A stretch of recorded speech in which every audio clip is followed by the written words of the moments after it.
ಹೆಂಗಾದ್ರೂ ಕಷ್ಟಕ್ಕಂತ ಅಪ್ಪ ಅಮ್ಮ ಇಲ್ದಾನೆ ನಾನು ಇಲ್ಲಿ ತನಕ ಬಂದು ದುಡ್ಕೊಂಡು ತಿನ್ನಕ್ ಹೋದ್ರೆ ಎಲ್ಲಿಂದಾನೋ ಬಂದವರಿಗೆ ಎಲ್ಲಿಂದಾನೋ ಇದ್ರು ಉತ್ತರ ಕರ್ನಾಟಕದಿಂದ ಉತ್ತರ ಪ್ರದೇಶದಿಂದ ಬಂದು ಇಲ್ಲಿ ಜೀವನ ಮಾಡೋ ಅವರಿಗೆ ಈ ತರ ಮಾಡ್ತಾ ಇದಾರೆ. ನನ್ನಂತವಳು ಇಲ್ಲೇ ಹುಟ್ಟಿ ಇಲ್ಲೇ ಬೆಳೆದು ಇದು ಮಾಡ್ತಿರೋದಕ್ಕೆ ಒಂದ್ ಹೆಣ್ಣು ಮಕ್ಳಿಗೆ ನ್ಯಾಯ ಸಿಗ್ತಾ ಇಲ್ಲ. ಪಿಜಿ ಓನರ್ ಯಾವ ಕಡೆಯವರು, ಅವ್ರ ಹೆಸರೇನು? ಅವ್ರ ಹೆಸರು ಇಬ್ರಾಹಿಂ, ಮುಸ್ಲಿಮ್ಸ್ ಅವರು, ಉತ್ತರ ಪ್ರದೇಶ ಅಂತ ಏನೋ ಹೇಳ್ತಾ ಇದಾರೆ, ಗೊತ್ತಿಲ್ಲ ಸರ್ ಅದು. ಆದ್ರೆ ಇವರು ಇಲ್ಲಿ ಬಂದು ನಾನು 7 ತಿಂಗಳಾಯ್ತು ಸರ್. ಅಲ್ಲಿ ಏನು ಸೇಫ್ಟಿ ಇಲ್ಲ, ಏನು ಇಲ್ಲ, ಒಂದು ಇದು ಇಟ್ಟಿಲ್ಲ, ಏನಿಲ್ಲ ಅಲ್ಲಿ. ಸೇಫ್ಟಿ ಅನ್ನೋದು ಏನು ಇಲ್ಲ, ಹೆಣ್ಮಕ್ಳಿಗೆ ಸೇಫ್ಟಿ ಅನ್ನೋದು ಏನಿಲ್ಲ.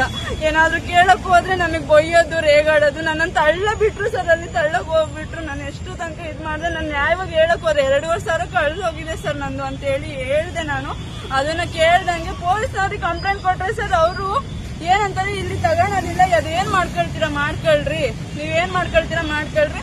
ಅದೊಂದು ಲೆಟರ್ ಅಲ್ಲಿ ನೀವ್ ಹೆಂಗೆ ಅದು ಕಂಪ್ಲೇಂಟ್ ಕೊಟ್ಟಿದ್ದು ಸರ್, ಆ ಲೆಟರ್ ಅಲ್ಲಿ ಏನ್ ಮಾಡ್ಕೊಂತೀರಾ ಅದೆಲ್ಲಿ ನೀವು ಹೋಗಿ ಇದು ಗೆದ್ಕೊಂಡ್ ಬರ್ತೀರಾ, ನಾವು ನೋಡ್ತೀವಿ ಅಂತ ಹೇಳ್ಬಿಟ್ಟು ಸಿಂಗಲ್ ಸ್ಟಾರ್ ಇಲ್ಲಿ ಇದ್ರು ಸರ್. ಅವ್ರು ಹೇಳಿದ್ದಾರೆ, ನಮಗೆ ಈ ತರ ಹೇಳಿದ್ದಾರೆ, ಅದನ್ನ ಎಕ್ನಾಲೇಜ್ಮೆಂಟ್ ಲೆಟರ್ ಕೊಡಿ, ಒಂದ್ ಸೀಲು ಸೈನ್ ಹಾಕೊಡಿ ಅಂದ್ರೆ ಹಾಕೊಡಕ್ ಆಗಲ್ಲ ನಮಗೆ. ಇವಾಗ ಏನಂದ್ರು?